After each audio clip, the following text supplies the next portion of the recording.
Okay, so check it out. Once you're fat, even if you lose weight, your brain will never feel skinny again. Fact. And the same goes for being poor. And I was both, which is why I wore my 90s high school clothes until they fell apart. One female friend cemented my personal style as dadcore. Another said I looked like the youngest middle-aged divorcee. I'd cook a girl dinner on our first date and our second, and then had to find another girl to date by the third.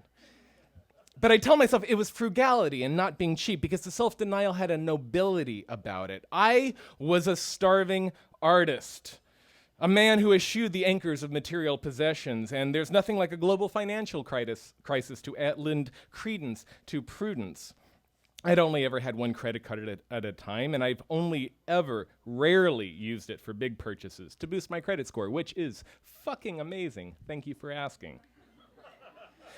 So, when JP Morgan Chase's suspicious activity detecting algorithm discovered that I had gone on a spending spree with fast food, lingerie, and cell phones in the middle of a work week over 500 miles away in San Francisco, it wasn't the hardest case for the robot to crack. For the very lucky among us tonight who have never had a bank card compromised, it's a shockingly straightforward process to go through to make things right again and unrigorous. A man from the bank will call you, and he reads a list of purchases back to you until you recognize one that you actually made, and then all of the false charges just disappear like magic.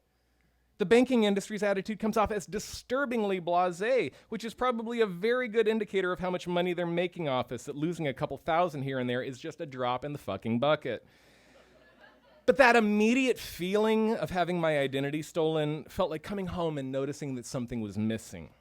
The math in this situation has to be done backwards to realize all of the possible violations that occur along the way to getting robbed.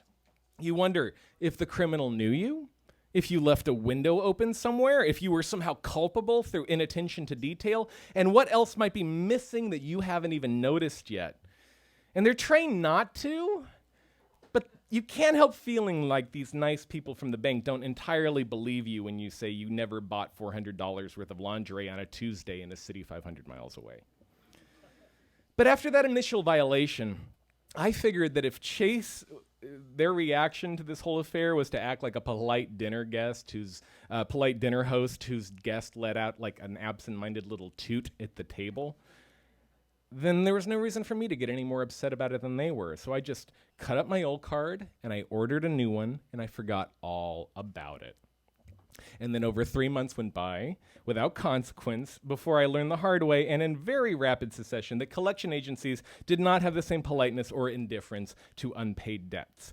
Calls from angry women in poor southern states began ringing in droves, and they did not ask if I had taken out credit cards and run up thousands of dollars at Victoria's Secret, J. Crew, or The Gap. They told me I had, and they did not believe me when I said otherwise, like the nice man from Chase. And then the letters followed shortly thereafter, whose banners, with the color of fresh blood, announced final notices on bills from stores whose employees' performance reviews are based on how many people they can convince to open up a credit card. And it was topped by an honest-to-God car loan from Wells Fargo for over $20,000 to purchase an expensive-ass car from an importer. The brain pain, when it gives itself an ice bath in its own adrenaline, gets worse when you realize the extent to which your identity's been compromised in this situation. Somebody had my social security number, date of birth, prior addresses, places I worked, all of it. And I panicked, which for me means taking action. That's all I know how to do when I feel threatened. I'm like a little animal. I just curl back my gums and I just start swinging, and it's really not pretty and it's super not smart. But I've never sought out therapy for it because no court has ever ordered me to. And I'm just too frugal to do it on my own. And in a situation like this, getting angry is just as impotent as a drunk on his wedding night. There's no one to hit. There's no telling where to begin undoing the damage, no way of even knowing the extent of what has been done in my name, not until some tired and bitter woman calls from an agency in Georgia after calling 50 other deadbeats that I may or may not be any different from to tell me that I'm in collections for yet another charge. And over 30 times this happens, and then I just stop counting, other than to log them in a police report, which I fax and copy and scan and then send, and gets lost twice. They call while I'm at work. They call while I'm in meetings with clients, while I'm teaching people that I really want to appear composed before. They call while I'm walking my dog, while I'm making dinner, again, while I'm eating the dinner because I didn't answer the first time. And they call just before I'm about to make love to my girlfriend on a weekend afternoon, which we then decide to forego. The uniqueness of this opportunity, it's not lost on me, even as it's happening, because I get an opportunity here to see the life I might have lived if I'd actually had all this money I'd never spent. There's so many nice things. There's so many nice meals. And what that must be like to be able to present that largesse to a lover, to friends, to myself if I was even capable of enjoying it without guilt, which I'm not. I say I can only imagine because that's all you can fucking do. Every time a bill arrives, you just imagine the richer, fuller life that you're not living, and then you adopt a therapy cat from Craig in the booth, which is what I did also.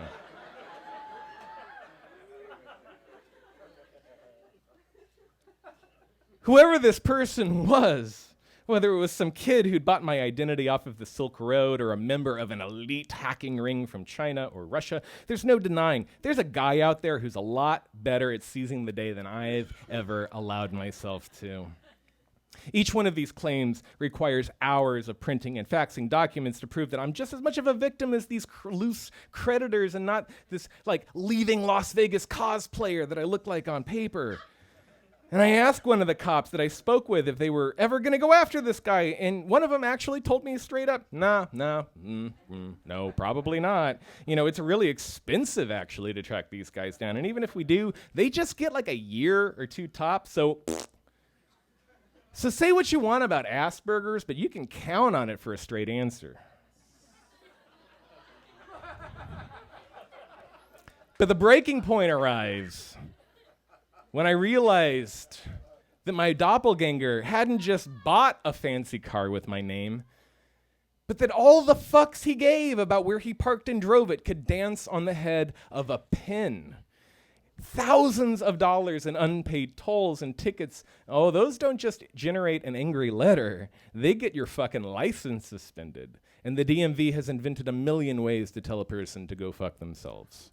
And each one of those ways comes with a form to fill out, without any clear instructions on who to send it to. And then the San Francisco Superior Court has actually legislated salt for your wounds because they require, because of the prevalence of false identity claims, that you write, and that I wrote, a check to pay off my thief's fines in total before they would even consider hearing my appeal. Writing that check on that guy's behalf, paying off his joyrides around San Francisco, triggered a righteous gag reflex that felt like being ordered to wipe another man's ass with all of the money that I'd spent too much time away from my loved ones to earn. Because that's exactly what it fucking was.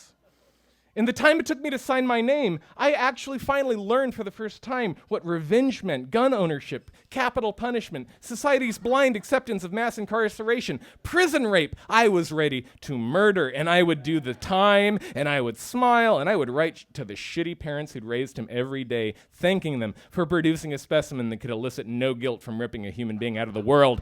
I could vote Republican.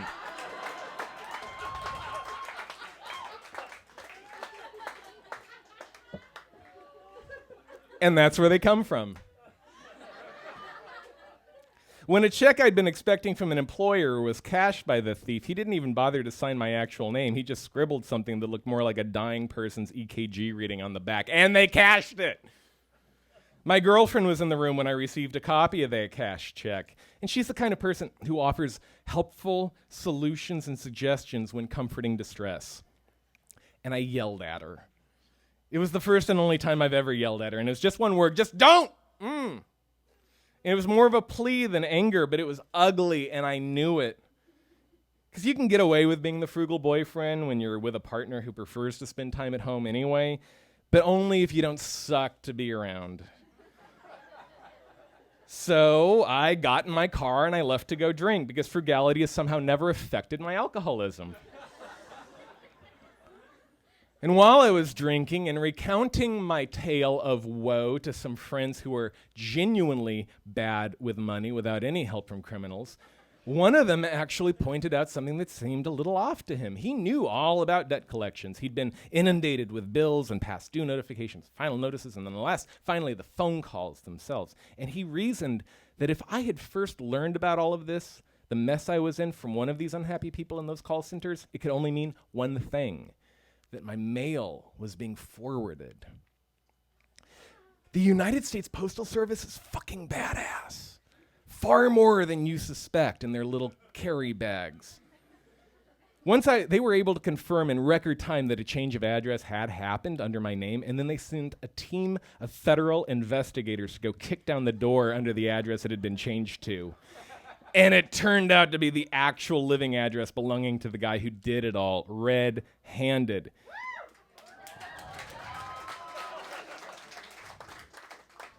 This is like revenge porn for writers. You know what I'm talking about. They even did me the courtesy of telling me who he was, and a friend that I'd made at this point in the San Francisco Police Department sent me his mugshot just to help me put a face to his name. Justin Brandt Pace. A guy nearly exactly my age with the same first name as me for serendipity's sake, who'd had a string of petty arrests for drugs and identity theft already on his record. So if the first teachable moment in this story is to be very, very, very careful with your information, here comes the second. Never smoke crystal meth. Oh, don't do it. Because tweak makes people into narcissists, and narcissists into even worse narcissists, and narcissism makes you fucking dumb. And that's all this guy turned out to be. No Russian expat mafia, no Chinese hacker cell dismantling America one middle-aged portly writer at a time. No, just a small-time meth addict who'd grifted and manipulated his way through a very well-documented existence. And he'd fucked up once again in the weakest way imaginable. And it almost ruined my whole story I was banking on for being my consolation prize, which is why you don't fuck with writers, because we always win in the end. Because the internet, it cuts both ways. Here was his last known address, his parents' address, his LinkedIn account, his Facebook page where he posted empty boasts to an audience made up of bouncers he knew from bars he frequented. He couldn't even find a profile picture of himself that hid his comb over. Another of his missteps had been to rent a storage container in my name up in San Francisco, so I called up the front office to see what I could learn there, and in doing so made the acquaintance of Verna, the desk manager, who announced to me immediately that identity thieves deserve their own fucking ring in hell. A couple of years back, somebody ripped off my social security number, and the police didn't do a goddamn thing. Verna also had a hate-on for tweakers, but that was more of the side effect of the profession than anything else, because storage, storage containers, they're like catnip for meth addicts. First, they get kicked out of wherever they're living because of trouble with the cops or going broke on drugs, and then they rent a storage space to store all their crap, but they don't stop doing drugs. And so they end up losing all of their belongings when the container goes up for auction. For me, she said, it's just like this whole unit just sitting there unpaid that I can't rent out until the law says I can finally clear it. And she's in her 50s having to deal with this shit. So we both sighed over the phone at the injustice of it all, and we were silent for a spell. And then she said, well, since your name is on the lease legally, you can do pretty much whatever you want with what's inside it until we have to get rid of it. I have a filmmaker friend living up in San Francisco in the Bay Area, and I thought I'd call him up, and I hadn't really finished even explaining the situation to him before he announced, that is the greatest favor a dude has ever asked me. Bar none. Bar none. Not only did he show up to go through the storage unit, he brought like a team of friends to help record what he found, and he found like a lot. There was a screenplay Justin Pace had written titled Terror on the Strip. He's a writer. I saw you go to the ATM, fucker. I know your shit. The main characters in his screenplay, Terror on the Strip, included Adam and Eve and himself stealing cars. And underneath the screenplay, when they lifted it up, was an eviction notice, because that's the calling card of a real screenwriter. And then there was furniture over in one corner that kind of reeked of a gross dog, and a recipe book full of things you shouldn't need a recipe to make, like mayonnaise. And there's a 1/4 pound of weed in a Tupperware container that was so old it was probably legal at that point. But a bunch of the stuff that they found belonged to a woman Justin Pace was involved with, whose name was Hillary Sandoval. And she'd used her real name to co-sign the lease on the storage unit, which is another example of why there are no master criminals with meth habits. But even if she hadn't signed her name, her identity was just strewn all over this place. And by the look of things, she was not in a state of mind to be too stealthy. There was some paperwork for her very legitimate sounding Business Solutions Incorporated, what my friend called the world's saddest dildo, and a digital mini tape. We had to find an old, out-of-date camcorder to play that tape, but we did. And in doing so, crossed into an ethical gray zone we weren't even aware we were crossing into. So there was Hillary Sandoval, eating in the nook of her apartment like a broken little mammal, oblivious that she was even being filmed. And then later we realized that the person filming her is her daughter, Nova Sandoval. Nova looked to be about 19 or 20 in the video, and the rest of the footage was her video diary. She's alone on the streets for part of it and a little drunk, and she's talking about giving up on school. She monologues to the camera at one point about getting fired from her restaurant job, and the whole time she takes these big, halting pauses and tries to sound brave for an audience of herself, iterating all of her strengths, her winning personality, her ability to make friends, and this mantra that if she just puts her mind to it, she can accomplish anything. And the aloneness of her is palpable. How many times she's had to go through this little self-affirmation is not hard to imagine, with her mother preoccupied with her next fix and whatever shitbag he has to drag into her and her daughter's life to make it happen. Because the only person looking out for Nova Sandoval is obviously Nova Sandoval. And she wrote herself a letter telling herself not to give up. I've only glimpsed what that kind of isolation looks like, and just for a few months. But the rest of these folks, they live there. And they're all like good people who know the secret of chronic pain is that it makes you find a way to pay it forward and spread it like a disease. And so with that epiphany, I felt like I finally got my marching orders. So I nipped that little self-perpetuating cycle of human misery in the ass as best I could while it was still at my doorstep. Because revenge takes time. And I had a girlfriend this whole time who deserved a night out. Fuck it, a weekend away, someplace nice, and without any guilt about enjoying the life that we already had. Thank you.